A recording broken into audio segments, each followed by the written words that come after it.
Buen día, muy queridos hermanos en Cristo y amigos que me están viendo y escuchando a través de esta transmisión que lo estamos haciendo desde la República del Paraguay. Soy el pastor misionero José Maidana y hoy quisiera hablarles sobre el tema que hemos estado anunciando allí en nuestra página en la iglesia, poder en la debilidad. Basado en la segunda carta a los Corintios, en el capítulo 12, versículos 1 al 10. Y les invito a tomar sus Biblias y ir a este pasaje de las Escrituras. Dice así la palabra de Dios: ciertamente no me conviene gloriarme, pero vendré a las visiones y a las revelaciones del Señor. Conozco a un hombre en Cristo que hace 14 años, si en el cuerpo no lo sé, si fuera del cuerpo no lo sé, Dios lo sabe, fue arrebatado hasta el tercer cielo. Y conozco al tal hombre, si en el cuerpo o fuera del cuerpo no lo sé, Dios lo sabe, que fue arrebatado al paraíso, donde oyó palabras inefables que no le es dado al hombre expresar. De tal hombre me gloriaré, pero de mí mismo en nada me gloriaré, sino en mis debilidades. Sin embargo, si quisiera gloriarme, no sería insensato, porque diría la verdad, pero lo dejo para que nadie piense de mí más de lo que en mí ve u oye de mí, y para que la grandeza de las revelaciones no me exaltase desmedidamente, me fue dado un aguijón en mi carne, un mensajero de Satanás, que me abofetee para que no me enaltezca sobremanera. Respecto a lo cual 3 veces he rogado al Señor que lo quite de mí. Y me ha dicho: bástate mi gracia, porque mi poder se perfecciona en la debilidad. Por tanto, de buena gana me gloriaré más bien en mis debilidades, para que repose sobre mí el poder de Cristo. Por lo cual, por amor a Cristo, me gozo en las debilidades, en afrentas, en necesidades, en persecuciones, en angustias, porque cuando soy débil, entonces soy fuerte. Que el Señor bendiga su palabra y podemos tener una palabra de oración antes de comenzar este sermón. Padre, te damos gracias por tu palabra tan clara que nos habla a nuestro corazón, que edifica nuestra alma. Como el ciervo brama por las aguas, así clama por ti mi alma, oh Dios, el alma mía. Padre, te damos gracias por este tiempo que podemos estar hablando de ti una vez más, transmitiendo las verdades tuyas, anunciando que hay un Salvador, anunciando que hay una esperanza, anunciando que ese Salvador está con nosotros. Te damos gracias por la obra de Cristo en la cruz y por los méritos de Él te pedimos en el nombre de Jesús. Amén. Bueno, nuestro tema que hemos estado anunciando está basado aquí en las palabras del apóstol Pablo en este capítulo a la carta de los Corintios, en 2 de Corintios capítulo 12, versículos 9 y 10. Allí, como dijo el Señor Jesucristo, le dijo al apóstol Pablo: bástate mi gracia, porque mi poder se perfecciona en la debilidad. El Señor le dice a su siervo que cuando está más incapacitado, imposibilitado de sus fuerzas, de poder hacer algo en sus habilidades humanas, y depende o confía, descansa, reposa, se rinde solamente a Él y en su gracia, entonces es cuando Dios podrá intervenir en su vida y elevarle por medio de su poder. Queremos, por la gracia de Dios, llegar a entender las triunfantes palabras que el Señor Jesucristo le dijo a su siervo aquí. Mi poder se perfecciona en la debilidad. Y esta palabra perfecciona también significa se logra, se alcanza, se efectúa. Entonces ese poder va a alcanzar esa perfección, va a alcanzar esa efectividad en nuestra vida por la debilidad. Si usted sufre, no significa que Dios le ha desechado y abandonado. Dios quiere darnos victoria sobre las tragedias de la vida y los muchos dolores del alma. Jesús nos dijo en su palabra, en el mundo tendréis aflicción. Juan 16:33. Y la pregunta, ¿por qué es necesario el sufrimiento? Pablo va a contestar esta pregunta con un asombroso testimonio de su propia experiencia. Aunque las situaciones o circunstancias adversas que todos nosotros estamos pasando hoy en día y que vienen allí y a veces muy duras, Dios quiere mostrarnos que estas adversidades son en realidad como un amigo verdadero para el alma. Son una bendición para el alma humana. Hoy quería hablarles en cuanto al bosquejo que he armado para este sermón en 3 partes. El primer punto es la gloria que Dios le hizo conocer, que abarca los versículos 1 al 6. El segundo punto es la grandeza que Dios le hizo controlar, que nos va a hablar el versículo 7 y 8. Y el tercer punto es la gracia que Dios le hizo confiar, que nos va a hablar el versículo 9 y el versículo 10. Entonces, el primer punto es la gloria que Dios le hizo conocer a su siervo, a su hijo, el apóstol Pablo.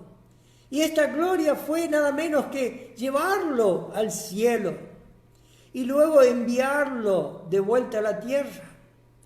Un honor como este enorgullecería a cualquier persona, pero Pablo decía, no me conviene gloriarme, no me conviene enorgullecerme. Pablo no buscaba los reconocimientos de los hombres, dejaba que Dios le honrara, porque sabía que esa es la única distinción que cuenta. A Pablo no le gustaba hablar de sí mismo. En el libro de Colosenses, en el capítulo 3, versículo 23 y 24, dice el apóstol Pablo, y todo lo que hagáis, hacedlo de corazón, como para el Señor y no para los hombres, sabiendo que del Señor recibiréis la recompensa de la herencia, porque a Cristo el Señor servís. Entonces Pablo temía hacer algo que fuera a enorgullecerse. Pero al fin de defender el verdadero evangelio que él predicaba y sus credenciales apostólicas, pasa varios capítulos en esta epístola en defensa suya, respondiendo a los ataques, refutando acusaciones falsas en contra de él. Su ministerio como autoridad espiritual estaba siendo menospreciado. Y por más increíble que parezca, fue el menosprecio a la autoridad espiritual del apóstol Pablo lo que le hizo tratar este tema que vamos a estudiar ahora juntos. Y les cito a modo de ejemplo algunos pasajes de cómo le menospreciaban, la falta de respeto que tenían a la autoridad del siervo de Dios. En 2 de Corintios capítulo 10, versículos 10 y 11 dice que cuando Pablo estaba con ellos, no se animaba a decir lo que luego por carta expresaba, que era débil y su forma de expresarse era despreciable. En 2 de Corintios capítulo 11, versículo 4 al 6, dicen de él que lo consideraban un apóstol inferior. En lugar de honrarlo, lo trataban de inferiorizarlo, negando su autoridad apostólica. En 2 de Corintios capítulo 13, versículo 9, ellos se consideraban más sabios y más fuertes que el apóstol Pablo. O sea, la única razón por la que cuenta esta historia era para demostrar a los que los menospreciaban en su ministerio y ponían duda en su apostolado que Dios mismo le había llamado para servirle. Y es tan interesante en los primeros versículos, como podemos leer allí, dice en los 2 primeros versículos: ciertamente no me conviene gloriarme, pero vendré a las visiones y a las revelaciones del Señor. Conozco a un hombre en Cristo que hace 14 años, si en el cuerpo no lo sé, si fuera del cuerpo no lo sé, Dios lo sabe, fue arrebatado hasta el tercer cielo. El apóstol Pablo estuvo años sin publicar esta experiencia. Y es interesante que el honor que Dios le concedió al apóstol lo mantuvo en secreto. Lo guardó por 14 años antes que escribiera esta carta. Pablo solo relata esta experiencia obligado por las circunstancias contra su voluntad. Y recuerda a los corintios un increíble privilegio, una admirable honra que Dios le dio a él. Fue arrebatado hasta el tercer cielo. Esta palabra arrebatar significa que se ejerce una fuerza de una manera súbita, de repente. Podríamos ilustrarlo cuando una persona desconocida pasa por al lado nuestro y de golpe nos roba algo. O sea, fue algo súbito, de repente, fue llevado, dice. Evento que no lo relata en ninguna otra parte de las Escrituras. Y aún dice muy poco acerca de ello aquí. Da escasos detalles sobre su vivencia, sobre su experiencia allá en el tercer cielo. Pablo no podía decir si estaba en el cuerpo o fuera del cuerpo. Podría haber sido corporalmente transportado al cielo. Podría haber sido una visión o una experiencia fuera del cuerpo. Incluso él no sabía ciencia cierta, pero nos dice que la experiencia fue grandiosa y auténtica. No fue un sueño, fue una revelación verdadera de Cristo en persona al apóstol Pablo. Y por todos estos años Pablo estuvo andando sin presunción. Y esto nos dice los versículos, que no estaba tratando de ser colocado en un pedestal a causa de esa revelación especial que le fue confiada.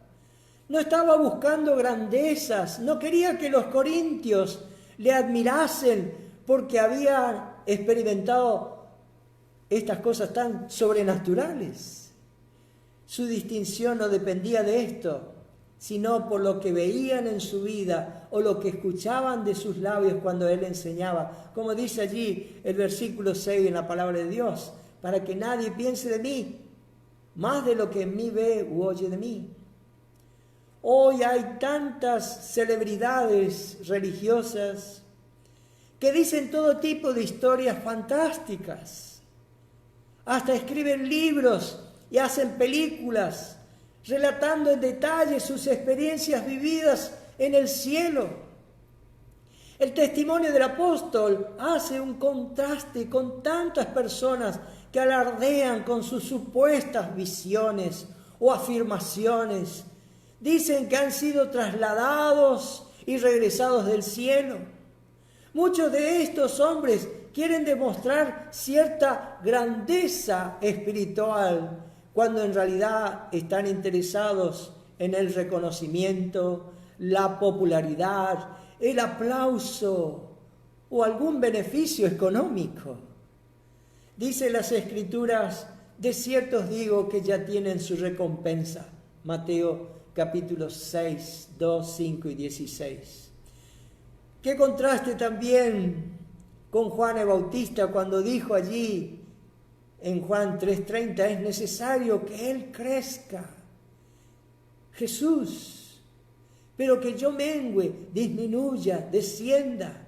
Esto es lo que el apóstol Pablo estaba expresando. La única razón por la que cuenta el apóstol Pablo lo que sucedió ya hacía 14 años atrás, era que podía demostrar fácilmente a aquellos que le estaban atacando, aquellos judaizantes, como se los llamaba a estos hombres que lo perseguían y que ponían dudas sobre su apostolado, sobre su llamado.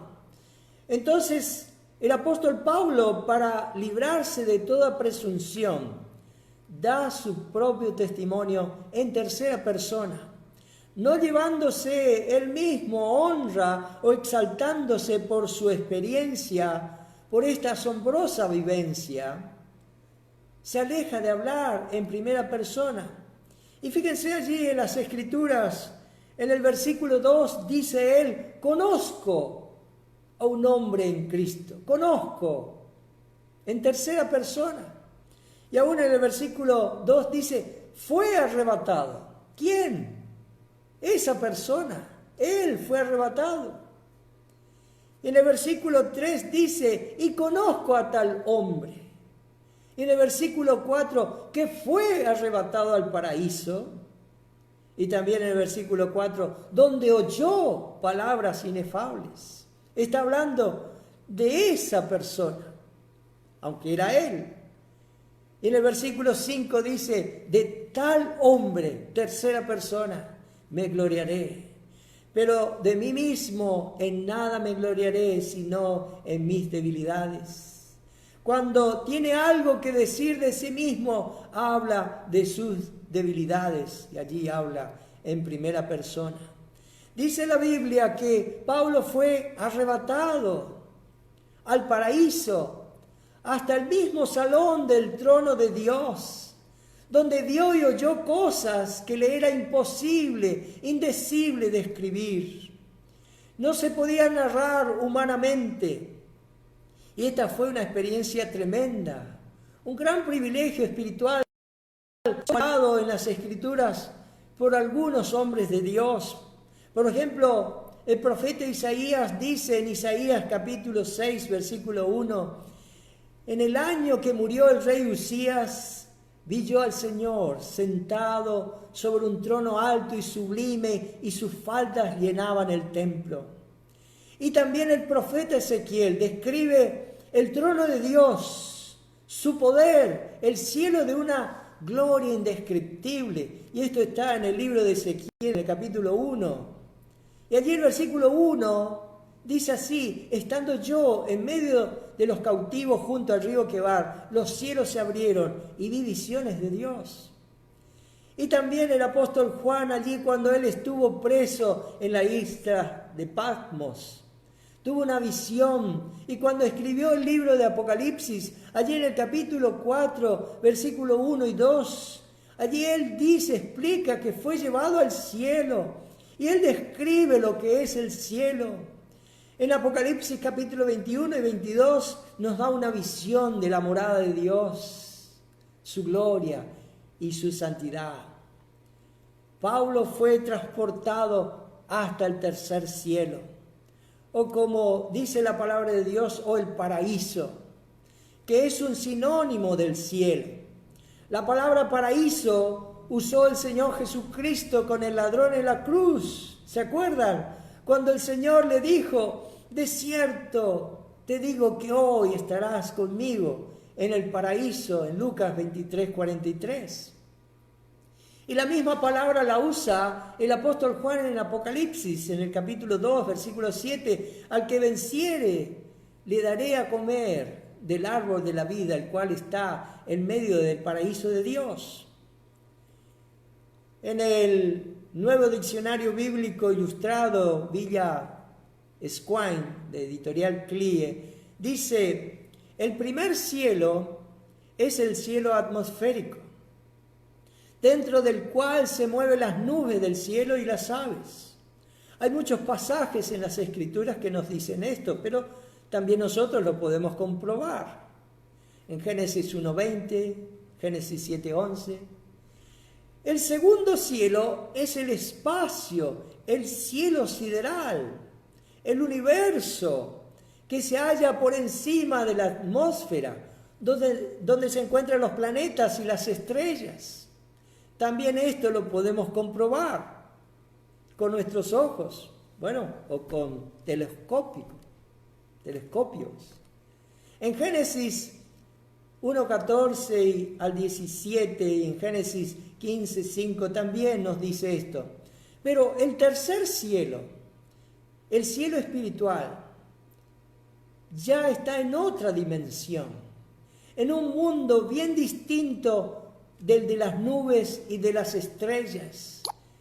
Allí donde se halla la morada del bienaventurado Dios y de sus ángeles. Allí se manifiesta de una manera directa la presencia del Señor. Allí es la habitación de los ángeles. De allí el Señor, el Salvador, Cristo, descendió del cielo y allí volvió a subir. Hasta aquí el diccionario bíblico. O sea, Pablo tuvo esa experiencia inolvidable y nosotros como cristianos nos preguntamos, ¿nosotros tenemos alguna experiencia espiritual como Dios le permitió vivir al apóstol Pablo? Aun cuando no hayamos visto la gloria de Dios como la vio el apóstol Pablo u otros siervos de Dios, sí participamos hoy de una gran experiencia espiritual, de un gran honor, de una gran bendición que Dios nos ha dado, nos ha concedido a todo aquel que ha creído en el Señor Jesucristo. El día que tú creíste, así como yo, en el Hijo de Dios, fuimos salvos, nuestra alma fue salva. Hemos creído que Cristo murió por nuestros pecados en la cruz del Calvario y que Él resucitó. Y allí su sangre preciosa nos limpió de todos nuestros pecados. Y ahora tengo una nueva vida. Soy un hijo de Dios. Soy salvado por su gracia. Y ciertamente algún día, como dice el Señor Jesucristo, allí en esa oración de Juan 17, esa oración intercesora por sus discípulos, dice en el versículo 24, Padre, aquello que me has dado, quiero que donde yo estoy, también ellos estén conmigo, para que vean mi gloria que me has dado, porque me has amado desde antes de la fundación del mundo. Cristo nos acercó el día que creímos en Él, la gloria de Dios con su venida. Ciertamente el apóstol Juan dijo, vimos su gloria, gloria como del unigénito del Padre, lleno de gracia y de verdad.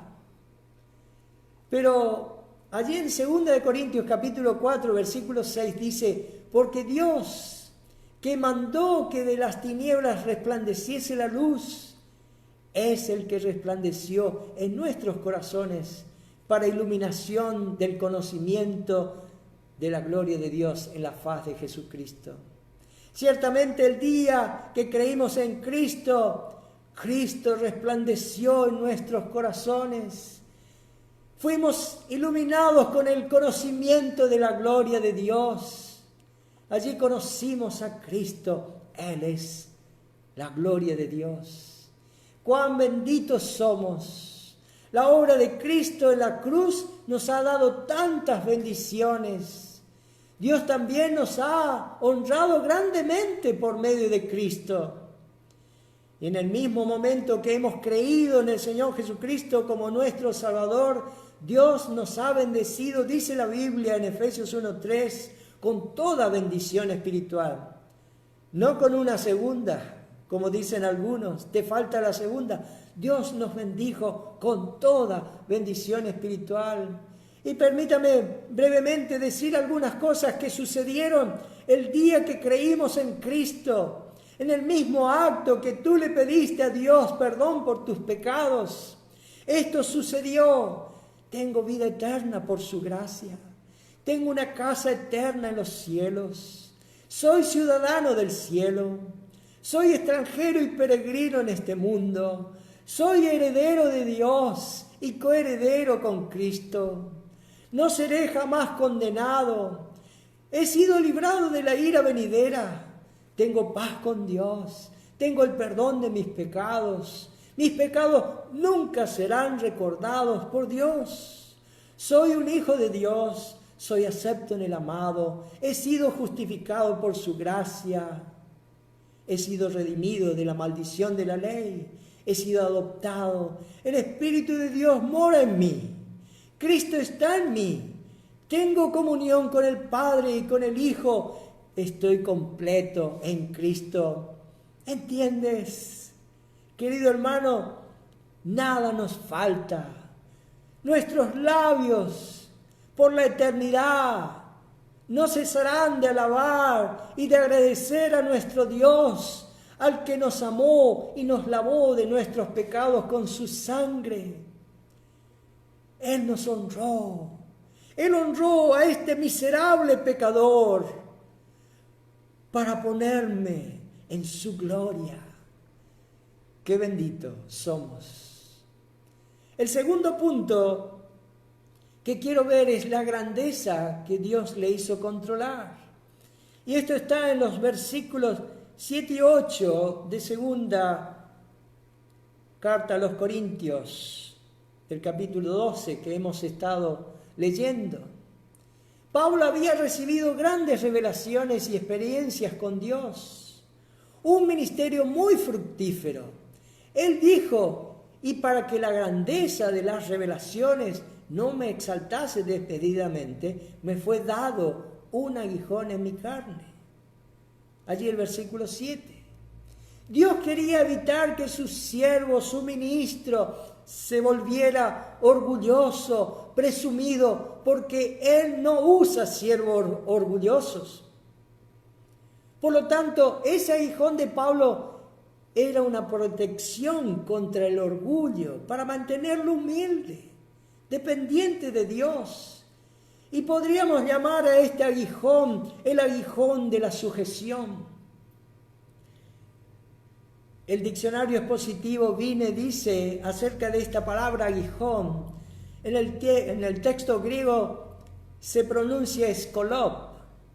Y esta palabra aguijón denota originalmente cualquier cosa aguda, por ejemplo, una estaca de tienda o una espina.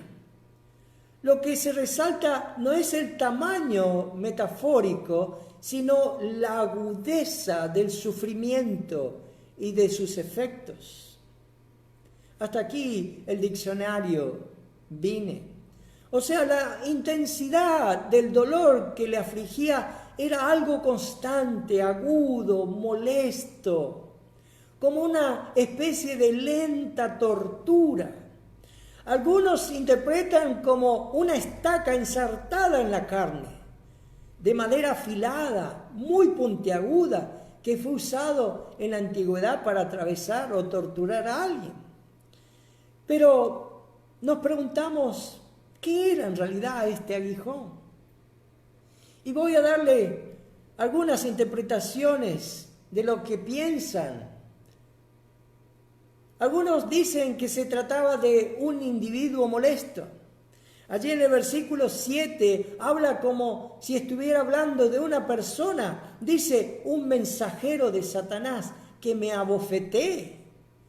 Hubieron gente como Himeneo y Fileto, dice allí en 2 de Timoteo capítulo 2, versículos 16 al 18.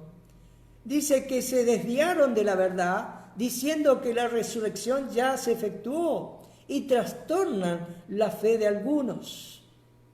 Ciertamente eran herejes.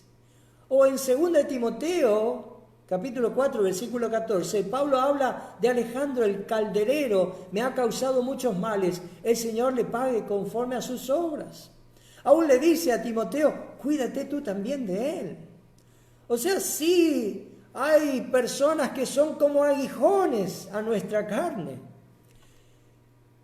Pero no creo que sea esto.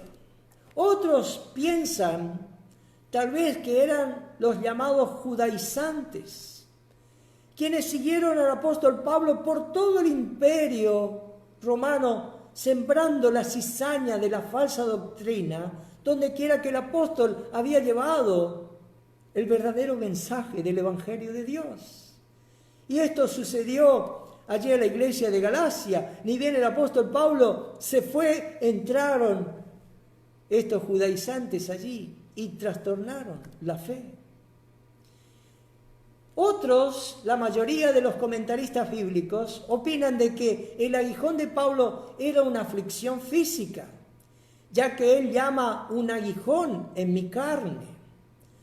Todo tipo de sugerencias se ha dicho, oftalmía.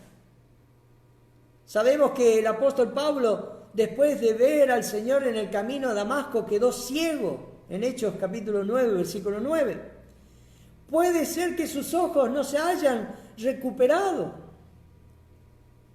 Pero Pablo dice allí en Gálatas capítulo 4, versículo 15, que los gálatas se hubieran sacado los ojos para dárselos a él.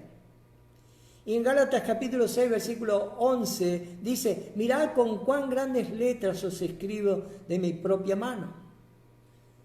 Como si tenía dificultades al escribir, ¿no? Por su poca visión.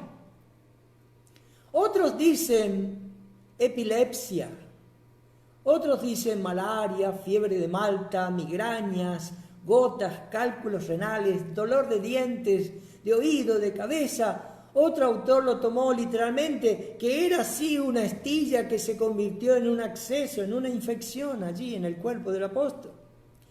Pero en realidad yo creo que Dios no quiso especificar qué era realmente este aguijón, para guardarnos a nosotros mismos de enorgullecernos, por si tal vez tuviésemos el mismo aguijón del apóstol Pablo.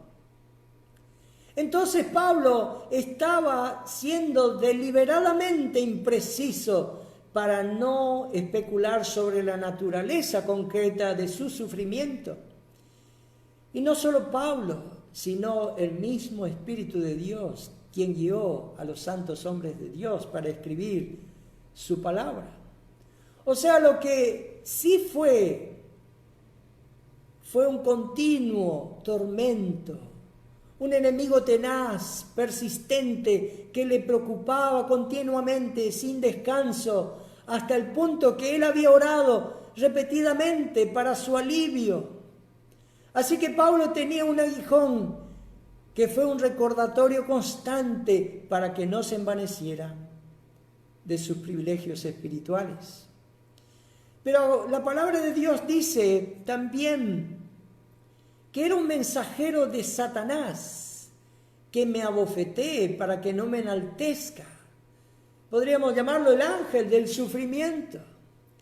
El pastor y comentarista bíblico Warren Wiersbe dice, es una paradoja, como una contradicción, ¿no es cierto? Y una evidencia de la soberanía de Dios, que Dios usó a Satanás, al más orgulloso de todos los seres, para ayudar a permanecer humilde a su siervo. A Satanás se le permitió abofetear al apóstol Pablo. Y esta palabra abofetear significa pegar con manos cerradas, darle puñetazos. El tiempo del verbo indica que este dolor era constante. Es una palabra fuerte, dolorosa y dura. La frase aquí dice, un aguijón en mi carne, un mensajero de Satanás. El verso 7.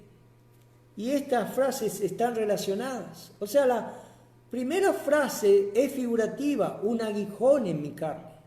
O sea, no era literal. No era una estaca de madera clavada en su cuerpo. Pero sí era un mal directo de Satanás que tenía consecuencias muy dolorosas, que le causaba aflicción, dolor, angustia. O sea, Dios permite los aguijones en nuestras vidas. Satanás y todos sus demonios están sujetos a Dios, bajo su control, y no nos pueden tocar sin el permiso de Él. Satanás no puede hacer nada que Dios no le dé permiso para hacerlo. Así que Dios le dio a Satanás permiso para bofetearlo, para golpear a su siervo. Satanás obra para el mal, ciertamente, pero Dios lo torna para nuestro bien. Todos conocemos Romanos 8:28, que dice, y sabemos que a los que aman a Dios, todas las cosas les ayudan a bien. Todas las cosas les ayudan a bien. Nosotros hacemos distinción, esta cosa ayuda bien, esto no, pero Dios dice otra cosa. Y sabemos que a los que aman a Dios, todas las cosas les ayudan a bien.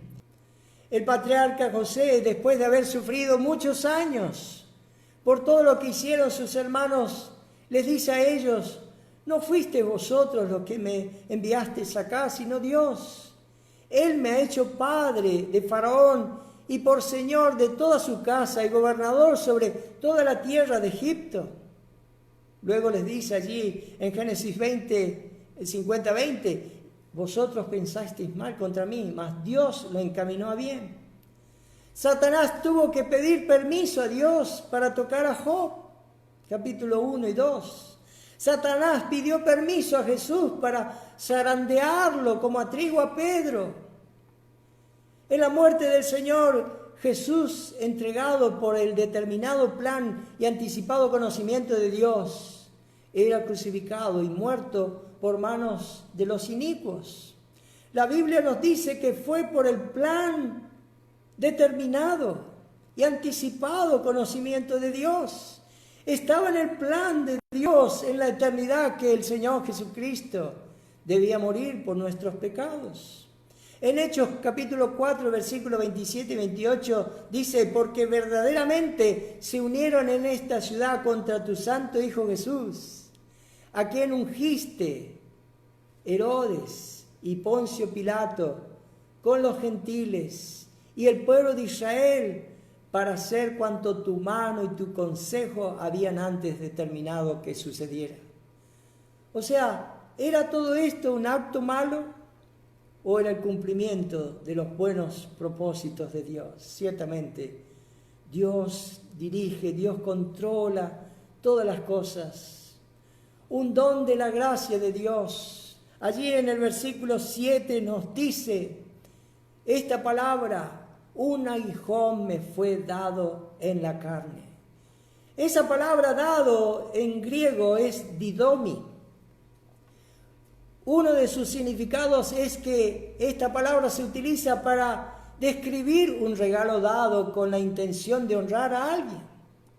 Y es la misma palabra que dice allí en Juan 1:12, que todos sabemos, mas a todos los que le recibieron, a los que creen en su nombre, les dio didomi, la potestad de ser hechos hijos de Dios.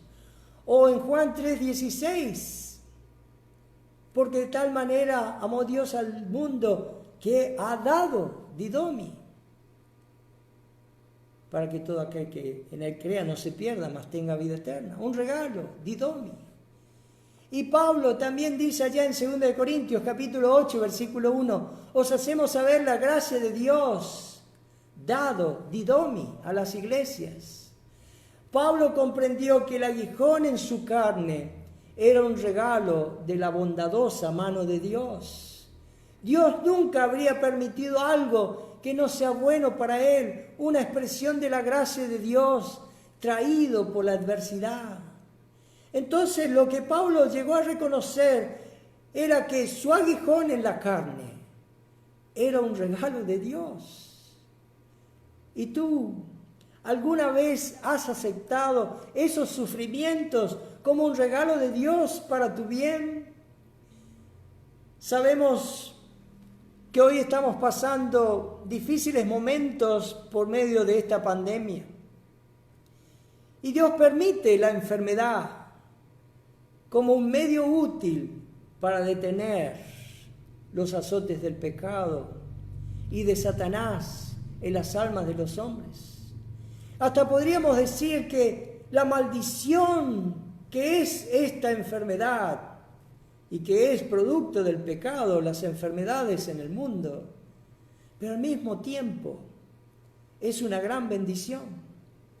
La enfermedad nos ayuda a recordar la muerte. La mayor parte de este mundo vive como si nunca hubiera de morir. Se lanzan a los negocios, los placeres, a la política, a la ciencia, como si la tierra fuera nuestro hogar eterno. La enfermedad ayuda al hombre a pensar seriamente en Dios, en el alma, en la eternidad. Mientras disfruta de salud, el hombre no tiene tiempo para estos pensamientos y tampoco desea hacerlos. No quiere pensar. La enfermedad ayuda a ablandar el corazón del hombre.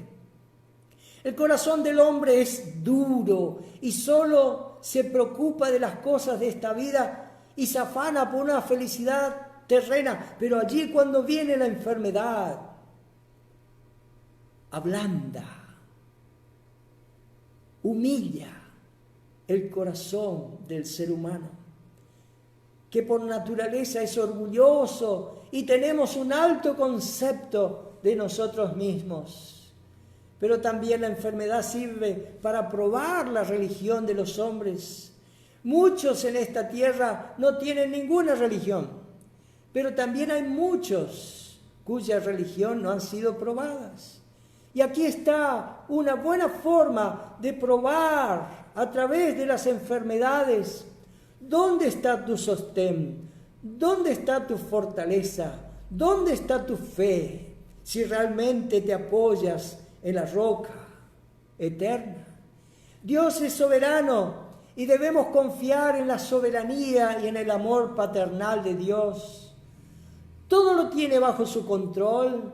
No hay tal cosa como accidentes, no hay tal cosa como equivocaciones ni errores en nuestra vida sin que Él no lo haya permitido.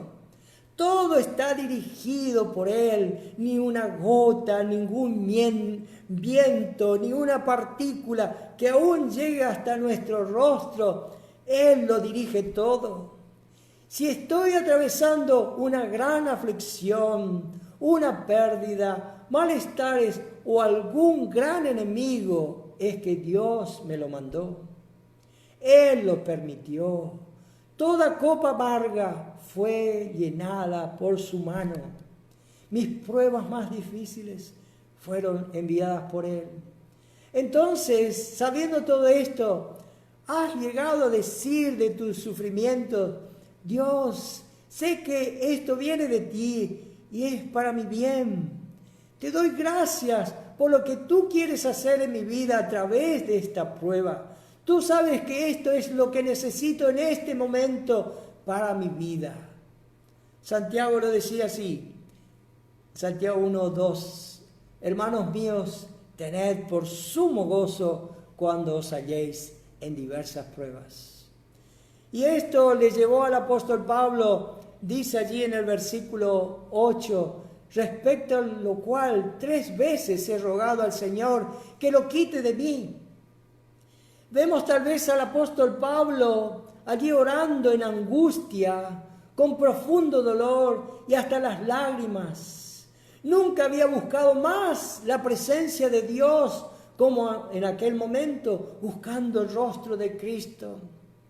El Señor le pidió a Pedro y a otros discípulos que supliquen con Él cuando Él fue al huerto del Getsemaní, diciéndole allí en Mateo capítulo 26, 41, velad y orad para que no entréis en tentación. El espíritu, la verdad, está dispuesto, pero la carne es débil.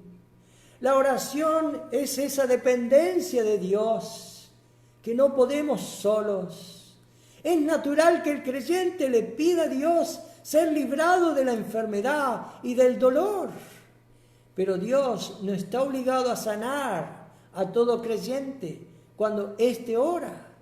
Pero Él nos ha animado a que le traigamos a Él nuestras cargas, nuestras necesidades. En 1 Pedro 5:7 dice, echando toda vuestra ansiedad sobre Él, porque Él tiene cuidado de vosotros. La palabra rogando significa urgente llamamiento, presionando para el alivio.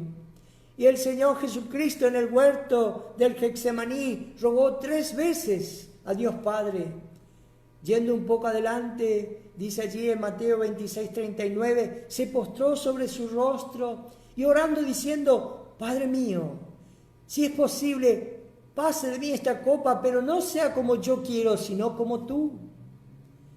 Y tú también, y yo podemos implorarle, y le imploramos, le suplicamos a nuestro Padre Celestial que nos quite de este sufrimiento, que nos quite de esta pandemia. Todos estamos clamando, estamos ayunando y orando. Pero después que oremos, tenemos que venir a un momento de sumisión a la voluntad de Dios, de rendición, de aceptar la voluntad de Dios, ya sea que Él diga que sí o que no. Acepta la voluntad de Dios, acepta lo que Dios no elige cambiar, si es así. Eso fue lo que hicieron Jesús, lo que hizo el apóstol Pablo. Ellos suplicaron, pero cuando Dios dijo: no, este es mi camino para ti, esta es mi porción para ti, mi opción para ti, no voy a quitarla. ¿Qué dijo Jesús? Padre, si quieres, pasa de mí esta copa, pero no lo haga, pero no se haga mi voluntad, sino la tuya. Dios no siempre remueve los aguijones, algunas veces permite que los soportemos y caminemos con ellos en nuestras vidas. Sin embargo, el Señor puede darnos la paz, el consuelo, la esperanza y su gracia mientras andamos con ellos.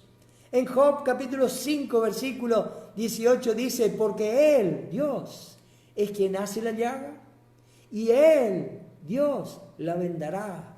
Él hiere y sus manos curarán. Dice Pablo: porque esta leve tribulación momentánea produce en nosotros un cada vez más excelente y eterno peso de gloria.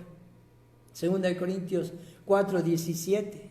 Algún día, queridos hermanos, podremos mirar hacia atrás y ver que las peores aflicciones por las cuales hemos atravesado o el Señor permitió que nosotros entremos en ella, han pasado. Y allí veremos el plan completo de Dios. El tercer punto que quiero finalizar es la gracia que Dios le hizo confiar. Allí en los versículos 9 y 10 dice el apóstol Pablo en 2 Corintios capítulo 12, versículo 9 y 10, y me ha dicho: bástate mi gracia, porque mi poder se perfecciona en la debilidad. Por tanto, de buena gana me gloriaré más bien en mis debilidades, para que repose sobre mí el poder de Cristo.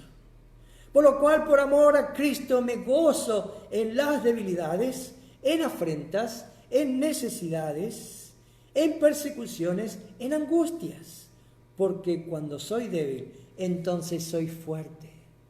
¿Qué es la gracia de Dios, hermanos? La gracia de Dios es el obrar de Dios por medio de la fe en el sacrificio de Cristo en la cruz, supliendo todo lo que nos falta. A través de la obra de Cristo en la cruz, Dios ha suplido todo, nos ha dado todo. Dios nos quiere ver confiando en nuestra posición en Cristo continuamente, minuto a minuto, momento tras momento, descansando en lo que Dios ya hizo por nosotros en Cristo Jesús. Dios obra en todo su poder en nuestras necesidades cuando confiamos para vivir y servirle por medio de su gracia. La gracia de Dios nos hace aceptar nuestra debilidad. Necesitamos ver que nuestras fuerzas son insuficientes y debemos clamar a Dios para que nos ayude. Pablo estuvo en peligro de caer en la autoconfianza o engreimiento, y Dios desde el cielo le envió aquella terrible prueba para humillarlo, a fin de que no confiara en sí mismo en vez de hacerlo en Dios. El Señor estaba velando sobre su siervo para que pudiera ser mantenido confiando.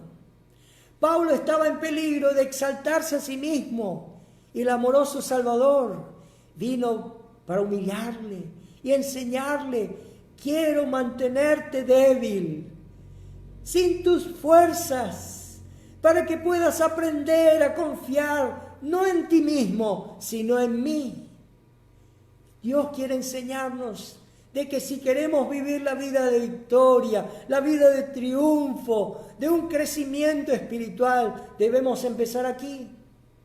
Tenemos que ser quebrantados en toda nuestra autoconfianza y aprender como nuestro Señor, el Señor Jesucristo, a depender absolutamente e incesantemente en Dios. Me gusta este versículo de Isaías 41:10. No temas, porque yo estoy contigo. No desmayes, porque yo soy tu Dios, que te esfuerzo. Siempre te ayudaré, siempre te sustentaré con la diestra de mi justicia. Porque cuando soy débil en realidad, es cuando voy a correr a los brazos amorosos de Dios. Dios permite que nos tornemos débiles para que podamos recibir su fortaleza. Y ciertamente la Biblia nos dice, allí en 1 Corintios capítulo 1, versículo 27 al 29, leemos: sino que lo necio del mundo escogió Dios para avergonzar a los sabios, y lo débil del mundo escogió Dios para avergonzar a lo fuerte, y lo vil del mundo y lo menospreciado escogió Dios, y lo que no es, para deshacer lo que es, a fin de que nadie se jacte en su presencia. Estos somos nosotros, aquellos viles, necios, débiles, para que nadie se jacte en su presencia. Cuando Cristo estuvo débil, allí en la cruz, fue más fuerte que nunca. Cuando Cristo fue clavado en la cruz, hizo estremecer al reino de las tinieblas. Venció a nuestro enemigo, el diablo. Cuando Cristo fue traspasado su corazón, quitó el pecado de aquellos que íbamos a creer en Él. El sufrimiento de Cristo fue el precio de nuestra salvación.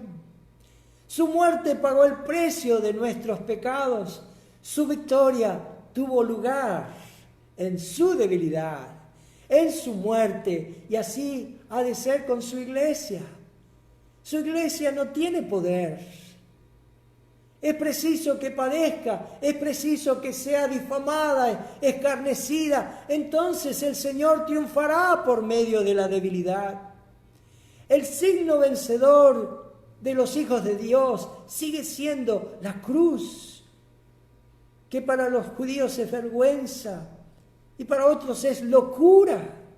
Por lo cual, hermanos, seamos perfectamente felices en menguar hasta el fin, para que nuestro Señor y Rey pueda crecer día a día. Es interesante que lo que le dice a una de las iglesias, de las 7 iglesias que el apóstol Juan habla en el libro de Apocalipsis. Solo 2 recibieron allí elogio, y una de ellas, allí la iglesia de Filadelfia, en el capítulo 3, versículo 8 y 10, dice: porque aunque tienes poca fuerza, has guardado mi palabra y no has negado mi nombre. Pero fíjense allí en el capítulo 3, 10, vemos una fuerza mayor que viene en ayuda de los fieles. Por cuanto has guardado la palabra de mi paciencia, yo también te guardaré de la hora de prueba que ha de venir sobre el mundo entero para probar a los que moran sobre la tierra. Me gustan las palabras de John Mueller, quien fue un predicador y misionero inglés destacado por su fe en la providencia de Dios y por su obra en favor de los niños desamparados. Él dijo, hubo un día en el que moría George Mueller. Sus opiniones, preferencias, gustos y voluntad. Morí para el mundo, su aprobación o censura. Morí para la aprobación a las acusaciones de incluso mis hermanos y mis amigos. Desde entonces solo tengo que mostrarme aprobado por Dios. Debemos llegar así, al final de nuestros propios recursos, de nuestras propias fuerzas, de nuestras habilidades, de confiar en nosotros mismos. Y allí como el apóstol Pablo nos dice en Gálatas 2:20, con Cristo estoy juntamente crucificado y ya no vivo yo, mas vive Cristo en mí. Lo que vivo ahora en la carne lo vivo en la fe del Hijo de Dios, el cual me amó y se entregó a sí mismo por mí. Crucificado, humillado, allí solo dependiendo de nuestro Salvador. Pero es interesante lo que el apóstol Pablo dice allí, lo que hace esa gracia en fortalecerle en su vida. En el versículo 10 dice, por lo cual por amor a Cristo me gozo en las debilidades, en afrentas, en necesidades, en persecuciones, en angustias, porque cuando soy débil, entonces soy fuerte. Se goza, dice, en las debilidades. Él encontraba gozo en las debilidades. Significa esta palabra carencias de fuerza, sufrimiento físico, significa enfermedades. Se goza, dice, en las afrentas. Esto significa cuando los daños y perjuicios que le estaban haciendo le traían aflicciones que lo desgarraban por dentro. Él se goza, dice, cuando en cuanto a las necesidades, y esto está hablando de las carencias, de las cosas materiales. Se goza en las persecuciones que provocan en nosotros opresión, aflicción, una inmensa carga para el espíritu.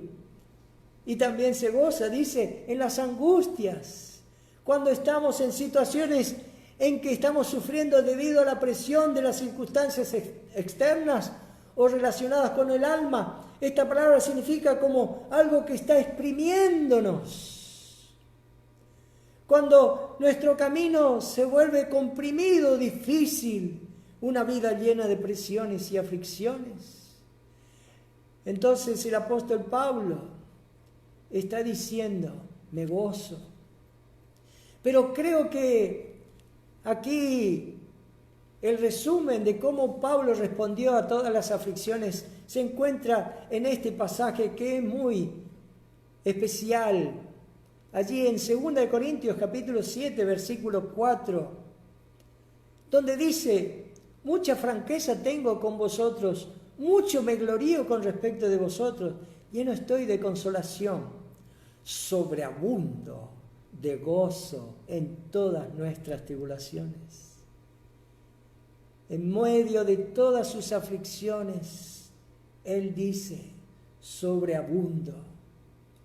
¡Qué madurez espiritual! ¿Cómo podemos medir esa madurez espiritual?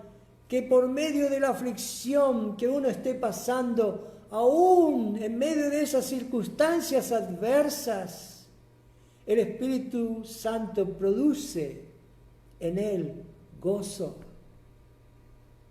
Hay aflicciones, pero el gozo sigue estando. De las experiencias del apóstol Pablo podemos aprender que gozo aún cuando las oraciones aparentemente no son contestadas. Gozo aún en la enfermedad, cuando desaparece allí la salud, como sucedió en Job o en Pablo. Estaban sufriendo y esto fue que Dios pueda lograr un mayor propósito en sus vidas. Entonces, el Señor no contestó la oración de Pablo en la forma que Pablo deseaba. Le dio algo mejor, le dio la gracia suficiente para cada necesidad. Dios le estaba diciendo, yo no voy a quitarte la espina, yo no voy a eliminar ese problema, pero te daré la gracia para soportarlo. Y él dice allí en 2 Corintios 9:8, poderoso es Dios para hacer que abunde en vosotros toda gracia, a fin de que teniendo siempre en todas las cosas todo lo suficiente, abundéis para toda buena obra. Permítame, para ir terminando, ilustrarle la formación de una perla. Cuando un grano de arena o un cuerpo extraño penetra en la ostra, irrita allí sus nervios, y en la parte interna de la ostra hay una sustancia lustrosa llamada nácar, a lo cual ésta responde en el punto afectado, cubriendo el grano de arena, enterrándolo con capas y capas de nácar para proteger el cuerpo indefenso de la ostra. Como resultado se va formando una hermosa perla. Entonces el grano de arena y la herida se transformó en una preciosa joya. El valor del pequeño molusco aumenta 1000 veces como resultado que fue dañada. Y una ostra que no ha sido herida, que no fue dañada de algún modo, no puede producir perlas, porque la perla es una herida cicatrizada. ¿Estás sufriendo por alguna herida? ¿Hay dolor en tu corazón? ¿Estás pasando por un difícil momento? Confiando en la gracia de Dios puedes producir una hermosa perla. La gracia de Dios cubrirá cada una de tus heridas. Pero quiero advertirles a muchos que la debilidad para pecar nunca trae fortaleza.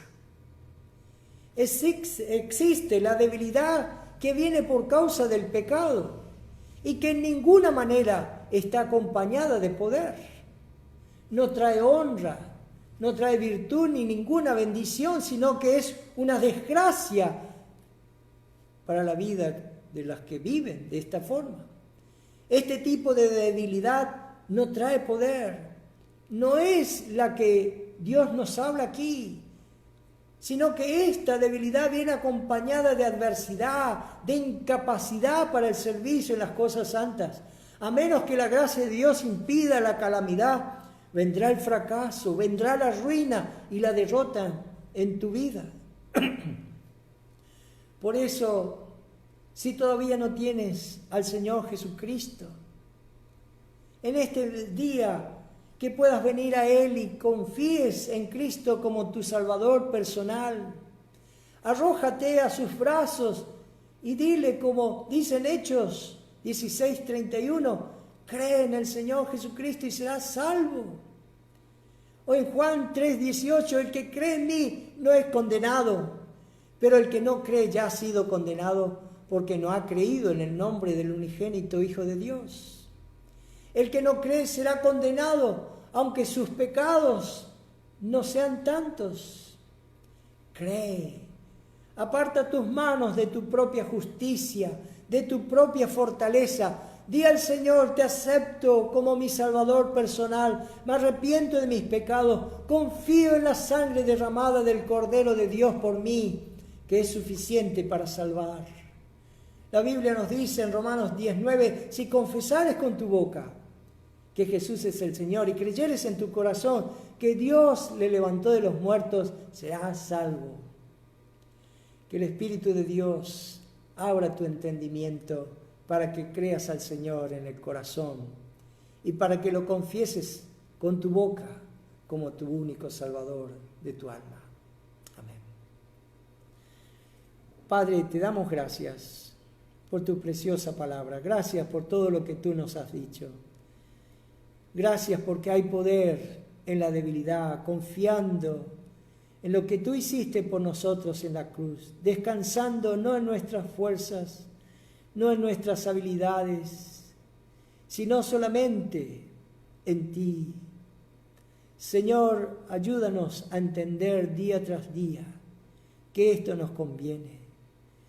Ayúdanos a entender que las luchas y las adversidades son un bien para nuestra alma, para hacernos crecer, para hacernos madurar en la fe. Bendigas tu palabra en aquellos que todavía no creen, que hoy pueda ser el día aceptable, que hoy pueda ser el día de salvación. Te damos gracias por los méritos de nuestro Salvador, el Señor Jesucristo.